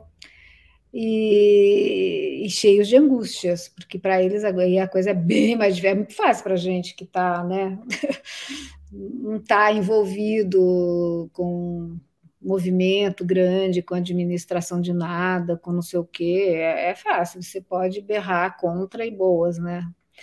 Agora, para quem está envolvido direto, né, e tem que falar com as bases, e é duro, a coisa está bem difícil, viu? Agora é isso, a gente tem que ter honestidade intelectual, moral, enfim, o que você quiser, né? E criticar, pronto. Mas agora, neste momento, eu acho que o inimigo número um, eu sou bem aquela coisa lá da Alemanha de Weimar, né? Você tem que derrotar o perigo maior, nada de social fascismo, isso não é bobagem, não é por aí. Sim. Eu acho que esses debates vão seguir bastante, assim. Inclusive, tem que ver como que vai ser esse processo eleitoral aqui agora. A gente está muito na linha de frente de combater todas as ameaças golpistas, né, que o Bolsonaro vem fazendo, inclusive os ataques que estão acontecendo por baixo, né, alentado por esse discurso, né, violento, né, do Bolsonaro, nessa violência de classe, né, contra os trabalhadores, enfim, a juventude, as mulheres, etc. Então, isso, para mim, é um elemento importante, mas a nossa posição ela vai mais no sentido de, obviamente, compreendendo todos os trabalhadores e jovens que nas urnas, digamos assim, querem dar o seu voto para derrotar eleitoralmente o Bolsonaro, a gente, como uma esquerda revolucionária, tentar construir um posicionamento de independência de classe. Né? Nós do MRT, a gente está construindo o Polo Socialista Revolucionário, né, com organizações que, enfim, tem divergências também entre a gente, tem debates públicos, inclusive, sobre isso. Né? Nosso voto vai ser na Vera, né, do PSTU, a companheira Vera Lúcia, do PSTU, que é candidata, pré-candidata, né, nesse momento. E também estamos com candidatos, pré-candidatos do MRT também, a deputado federal, estadual em alguns estados também, para levantar essa ideia de que, enfim, para derrotar o bolsonarismo e a direita, essa direita que foi golpista lá em 2016 e que agora está aí aliada com o Lula, na luta de classes, né? Ou seja, nas greves, nas paralisações, na organização da classe trabalhadora com os movimentos sociais, indígenas, juventude, etc., que, inclusive, porque o bolsonarismo não vai deixar de existir, mesmo com uma derrota, né, eleitoral, né? Vide Estados Unidos nesse momento, né? Então, isso está colocado, e colocando uma bandeira muito clara de revogação de todas as reformas, né? Porque isso acaba que vai passando um pouco ao largo, né? E, na verdade, a reforma, a gente recebeu o Ricardo Antunes, que deu uma aula aqui sobre a reforma trabalhista, que destrói a vida da juventude trabalhadora, né? Então, colocar isso muito no centro também, que, enfim, um programa operário para enfrentar a crise que está sendo descarregada, né, nas nossas costas, e também seguir esses debates que eu acho que são muito fundamentais, né? Ou seja, essa leitura de país e pensar quais vão ser as ideias que vão poder atrincheirar uma esquerda revolucionária num futuro governo Lula-Alckmin, também para enfrentar o bolsonarismo que vai seguir existindo, mas enfrentar um possível governo que também esteja aí aliado com o capital financeiro, com a direita, né, reprimindo, impedindo o desenvolvimento de uma organização independente dos trabalhadores, né? Então, a gente está vendo um pouco nesse sentido esses debates, e eu acho que, enfim, é muito frutífero fazer essas discussões, né, nesse momento. Deixa eu te perguntar uma coisa. Sim, eu concordo, acho que sim, acho que é por aí mesmo. Tem que, inclusive, tentar, nossa, eleger uma bancada progressista já seria um ganho enorme, um ganho enorme. Nossa, bancada de gente de esquerda, né, de indígenas que lutassem pela causa dos indígenas e, enfim, contra os ruralistas, meio ambiente, a favor do meio ambiente, tudo isso seria muito, muito, muito importante. Eu acho que essa luta por uma bancada progressista, certamente, de esquerda, é fundamental. Mas a pergunta é assim, vocês, o primeiro turno, vocês votam na Vera Lúcia, e no segundo turno, se for Bolsonaro e Lula, vocês votam no Lula? Ou não? Então, Isabel, na verdade, assim, a gente tem uma posição frontal contra o Bolsonaro, efetivamente. A gente não acredita que eleitoralmente vai ser a saída que vai resolver esses problemas. A gente compreende bastante todos os trabalhadores e jovens e intelectuais, enfim, que estejam com esse posicionamento, inclusive num momento, né, por exemplo, como foi as últimas eleições presidenciais, quando estava numa situação de eleições extremamente manipuladas, né? Ou seja, com Lula preso e etc., ou seja, uma continuidade muito grande do golpe institucional, a gente, inclusive, votou naquele momento criticamente no Haddad, né? Ultra criticamente no Haddad, né? Justamente pelas condições concretas que estavam colocadas naquele momento, né?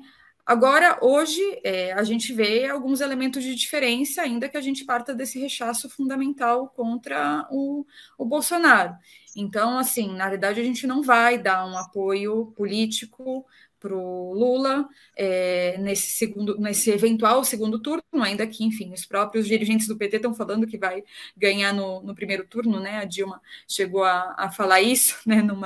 numa como é que se diz?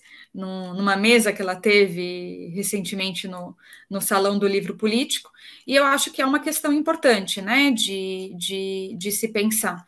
Então, enfim, para responder a pergunta que você colocou, eu colocaria esse elemento, assim, a gente, obviamente, as situações têm que ser analisadas, etc., mas, inclusive, o nível de conexão tá, o Lula, nesse momento, com o capital financeiro e com os setores da burguesia, é muito grande. Então, a gente acha que manter uma posição de independência de classe, nesse momento, é fundamental, também para construir uma esquerda revolucionária, né, sem deixar nenhuma margem de dúvidas para o enfrentamento que a gente sempre fez e que a gente sempre vai está fazendo em relação à extrema-direita, mas também justamente, ou seja, desse ponto de vista, nessa discussão um pouco, né, que você colocou do mal menor, né, a gente justamente está buscando alertar que muitas vezes de mal menor em mal menor a gente também acaba construindo o mal maior, né, digamos assim. Então, isso é uma questão que eu acho que é importante, né, de se pensar. Então, mas deixa eu te perguntar, uma posição clara, então vocês vão votar, enfim, defender o voto nulo ou liberar as pessoas para votar em quem elas quiserem? Os militantes. Não, a gente a gente não vai defender o voto nulo como uma campanha política de voto nulo e etc. Mas a gente não vai ter um posicionamento de voto no Lula e no Alckmin, né? Não, eu sei, vocês não vão falar nada a respeito disso. Então, isso, no fundo, na prática, significa liberar para eles votam, os militantes do movimento de vocês votem quem eles quiserem, não é isso? Não, mas de acordo com a sua consciência. Aqui a gente está falando de um posicionamento político enquanto organização política, né? Ou seja, aquele momento quando a gente votou, quando a gente fez um posicionamento político de voto crítico, né, no PT, era, enfim, contra o bolsonarismo, né, que estava surgindo naquele momento, se fortalecendo naquele momento, mas também contra justamente a manipulação das eleições pelo regime, né, como eu te falei, e tudo mais. Né? E hoje a situação ela é diferente também, não porque a gente não odeia o Bolsonaro, mas porque o PT está aliado com a direita burguesa e com grande parte do regime, né? Então faltam alguns meses ainda para as eleições, como eu falei, não sabemos ainda se vai ter um segundo turno, né? Mas a gente vai ter um posicionamento desse ponto de vista de independência de classe em relação a isso, um posicionamento como organização. Né? Enfim, então, assim como a gente teve em 2018 e como a gente tem em outros momentos também. A gente acha que isso vai ser um elemento importante para construir uma esquerda revolucionária, independente e que dialogue, obviamente, com todos os companheiros e companheiras que tenham um outro posicionamento nesse momento, crítico, inclusive, né, como você bem enfatizou, em relação à própria chapa Lula-Alckmin, né, e todo esse empresariado aí que está por trás também, né, nesse momento. Acho que é bem, assim, é que o grupo de vocês, o partido, enfim, é um partido pequeno, né? Então ele tem toda essa independência, essa possibilidade de ficar independente, né? E mas os princípios revolucionários. Só para posso te dar um exemplo, porque assim, na Argentina a gente não é um grupo pequeno, a gente faz parte da Frente Esquerda e dos Trabalhadores, que é a terceira força nacional, né? Quando teve as eleições em 2019 lá, né, que era o Macri contra o kirchnerismo, ou seja, que era um seu representante, né, da direita liberal, né, naquele país, teve uma pressão muito grande, né, naquele momento também, obviamente não era o Bolsonaro, né, o candidato, mas teve uma pressão muito grande para a gente votar no kirchnerismo. E, na realidade, o PTS não fez isso. E é um partido que tem bastante peso do ponto de vista né, pensando numa vanguarda ampliada, né, tá nas fábricas, etc., ou seja, foi se alçando como força nacional. Essa posição de independência de classe que o PTS teve naquele momento fez o PTS perder votos depois nas eleições seguintes. Mas essa perda de votos depois, quando os trabalhadores fizeram experiência com o governo, né, que foi eleito depois, né, com o governo do Alberto Fernandes e da Cristina Kirchner, na realidade isso depois voltou para o próprio PTS, porque tinha sido justamente um partido que se manteve independente, né, que não deu apoio político a nenhum mal menor que estava colocado naquele momento, porque sempre que está colocado naquele momento, né, ou seja, o Macri era, né, uma direita muito dura, né, na Argentina, desse ponto de vista, e justamente manter essa posição de independência de classe depois, frente a uma experiência das massas, né, com esse partido que parecia menos pior, na realidade fez a esquerda na Argentina justamente crescer por essa posição de independência de classe, né? Então, hoje nós somos um grupo pequeno aqui no Brasil, mas que busca justamente ter uma coerência política, né, da nossa prática com a teoria que a gente busca tanto desenvolver quanto, obviamente, se apropriar, né, historicamente enfim, das elaborações teóricas do marxismo revolucionário, né, e da nossa tradição trotskista, para justamente pensar como de fato construir um partido e lutar pela construção de um partido revolucionário no Brasil, que não é a nossa organização, né? Ou seja, não em si mesma a nossa organização, mas da qual a gente quer ser parte de construir para efetivamente levantar as bandeiras da Revolução Socialista, né? Digamos assim, nesse sentido, ter uma visão de mundo inteiramente revolucionária, né? Desse ponto de vista da transformação revolucionária da sociedade, dessa confiança, né, que a classe operária vai poder encabeçar isso com a sua auto-organização, com a hegemonia operária, né, pensando também esse conceito do Gramsci, em relação aos outros setores oprimidos, né? Então, eu acho que mais do que uma questão tática, né, que pode ser pensada em cada situação política, por isso eu dei o exemplo de 2018 no Brasil e 2019 na Argentina, eu acho que tem a ver com batalhar para construir uma posição de independência de classe. Assim, esse é o conteúdo bastante do que a gente defende nesse momento, assim. Então, enfim, e que é a mesma posição que a gente defendia, por exemplo, quando veio o golpe institucional e que a gente achava que era fundamental os sindicatos chamarem uma greve geral contra o golpe institucional. Né? A gente era um grupo pequeno, mas naquele momento os grupos grandes não fizeram nada, né? Digamos assim, para evitar o golpe institucional. Ao contrário, né? Os grupos grandes, né? No caso o PT, que dirige a CUT, que é uma das maiores centrais sindicais do país, na realidade, enfim, convocou um ato show. O PT, o que é o PT? O que é a CUT, né? Não dá dessa cartola não sai coelho nenhum, esse a gente já sabe, né? Sim. Agora, eu acho assim, viu? Porque para mim não é uma coisa tranquila para mim, né? Falar essa coisa que eu falei, três males o menor, eu nunca defendi isso, nunca. Eu sei, eu acompanho Pela você. Primeira vez eu estou tão horrorizada, tão desesperada com essa coisa que está sendo feita no país, porque não dá, você entende? Num grau de destruição do Estado que esse cara conseguiu, acabou com as instituições. Quando eu penso nos indígenas, quando eu penso na floresta amazônica, quando eu penso no garimpo, você entende? Porque é uma coisa quase irreversível, você entende? O Lula não vai conseguir reconstruir isso em 4 anos. De jeito nenhum, ele vai sofrer a oposição de tudo que é lado. Vai ser um horror, a gente tem que se preparar para um verdadeiro horror que vem pela frente. Mas eu vou me dar 5 minutos, se o Lula ganhar, para comemorar, beber, encher a cara, ficar feliz, para daí no momento seguinte cair na real. Sério mesmo, porque não dá. Foi o pior... Acho que foi a coisa pior que aconteceu no Brasil, foi esse governo, esse desgoverno desse Bolsonaro.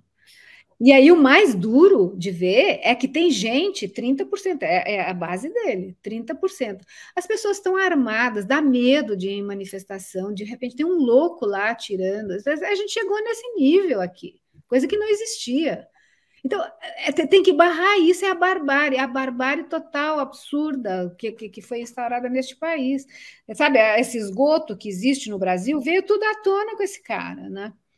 Agora, para fazer voltar o esgoto para o lugar dele, vai ser muito difícil, não vai voltar logo, não. Se é que vai voltar, entendeu? Então, é tudo tão horrível. E aí, a diferença entre nós duas tem uma diferença de idade também, viu, Diana? Porque eu não tenho mais tanto tempo pela frente. Tudo bem, não vou morrer daqui a pouquinho, né? Mas as coisas mudam muito, a perspectiva muda muito. Eu gostaria ainda de ver um país que comprasse tempo, sabe? Eu não tenho ilusões do que vai ser feito, sabe? Reforminha política daqui, band-aid, assim. O negócio está indo para o espaço, né? O planeta está indo para o espaço, está na beira do abismo. Os governos não estão interessados em parar isso, não estão, porque o capitalismo é isso, essa máquina devoradora, esse câncer que vai tomando conta de tudo. A gente sabe disso, né? Mas eu gostaria de ver, pelo menos, que é uma coisa bem egoísta, eu reconheço, que os últimos anos da minha vida pudessem ser num país menos selvagem do que esse. Só isso. Eu não peço muito, é pouco. Eu acho que assim, que a diferença um pouco, né, mais de fundo que tem é que também a posição política que eu estou transmitindo aqui tem a ver um pouco com essa militância mais concreta, né, no sentido de construir, por exemplo, essa batalha para construir um partido revolucionário e a importância que tem os posicionamentos políticos, né, em torno disso, porque não necessariamente, ou seja, né, você tinha falado, né, Bolsonaro e Lula não são a mesma coisa, né? A gente nunca achou isso, nós nunca fomos adeptos de posições que flertavam com o golpismo lá em 2016, achando que era bom cair o governo Dilma. Não, a gente não achava isso, né? A gente rechaçou muito frontalmente. Só que isso sempre partiu de um posicionamento muito crítico, né, ao PT. Né? Porque, por exemplo, você falou assim, bom, o Lula não vai conseguir fazer muita coisa, né, nos próximos 4 anos, mas, Isabel, quando ele tinha 80% de popularidade, ele não tocou em nada do ponto de vista estrutural dos problemas do país, né? Então, assim, é um projeto de país de administração do capitalismo, né, que é outra coisa, assim.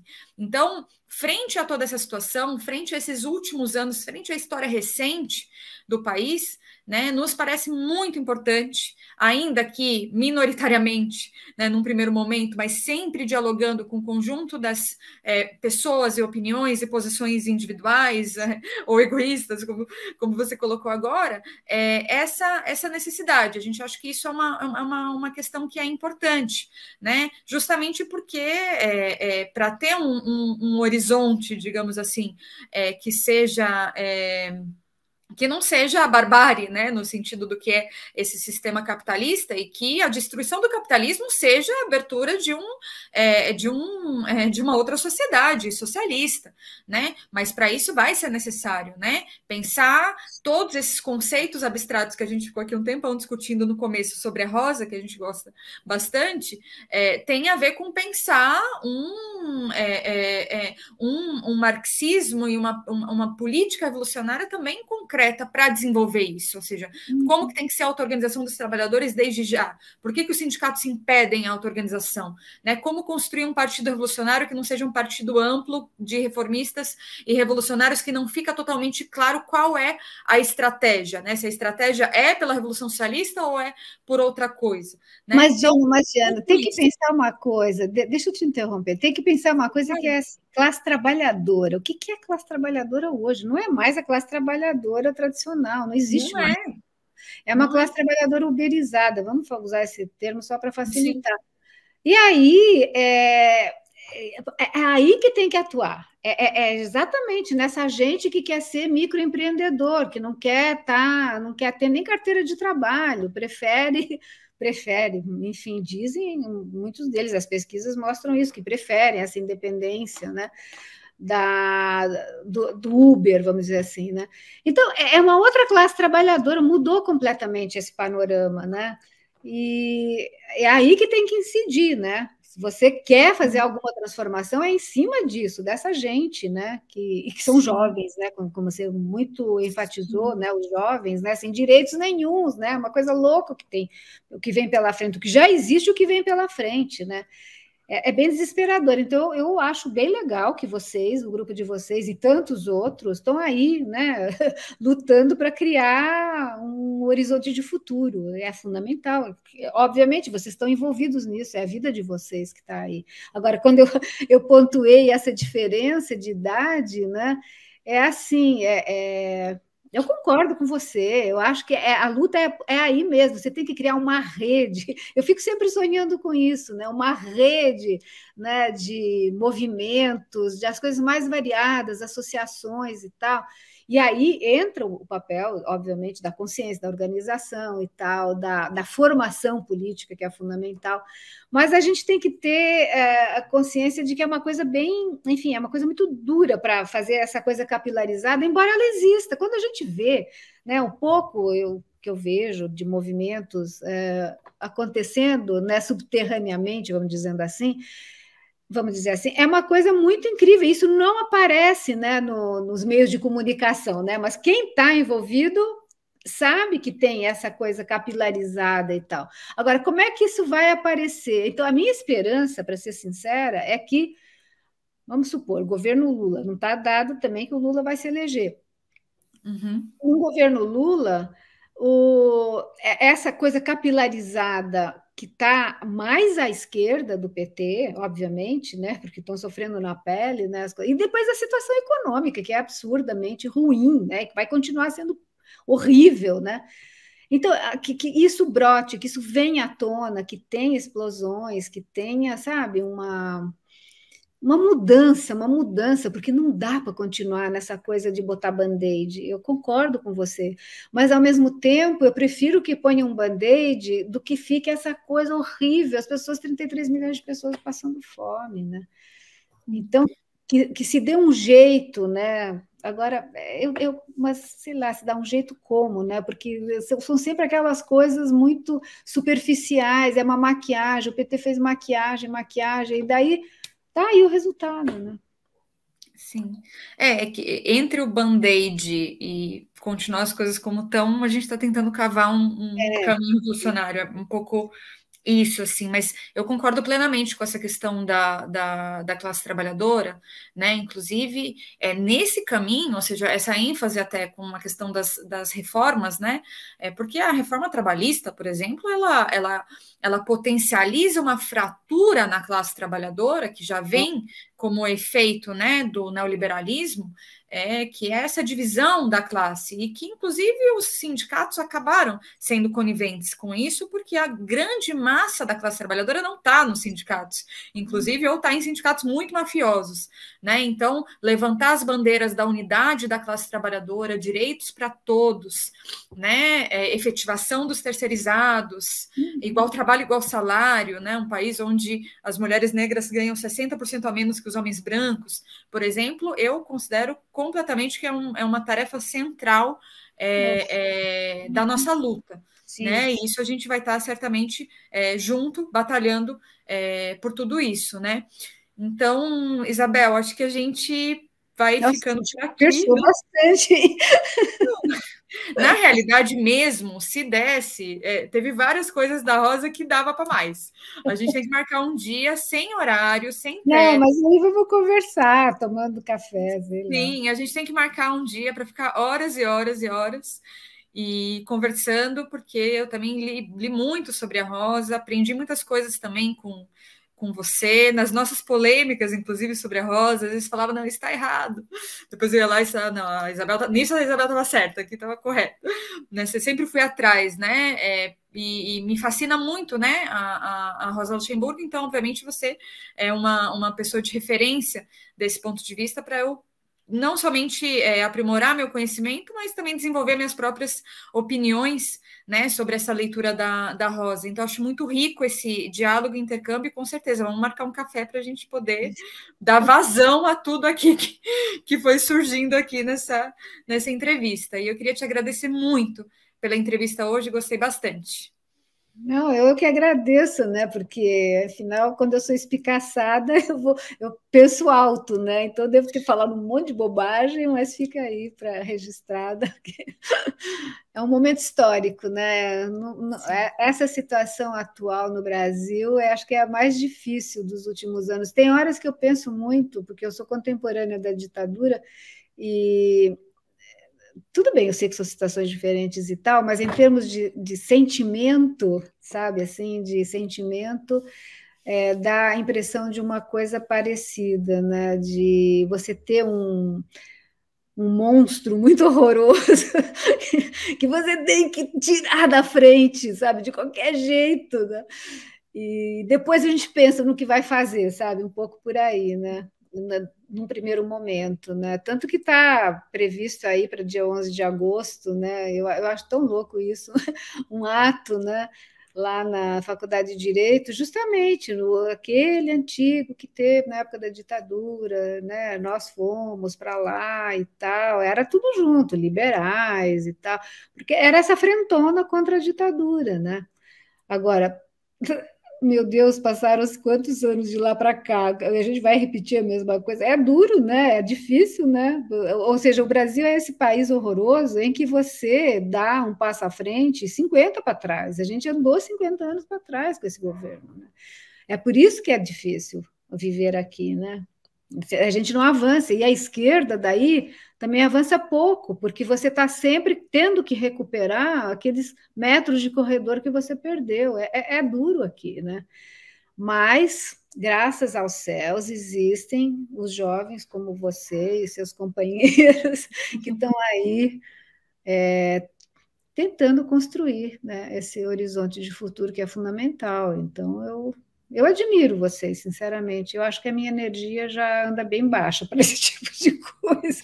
A minha militância acaba sendo mais, tipo, sei lá, falar da Rosa Luxemburgo e daí debater e tal, e um pouco por aí. Bom, mas acho que é isso então, Isabel. Te agradeço muito. Acho que esse debate segue. A gente continua eles em outro momento e também agradecer a todo mundo que acompanhou a gente até agora. Boa noite a todas e todos. Boa noite, obrigada.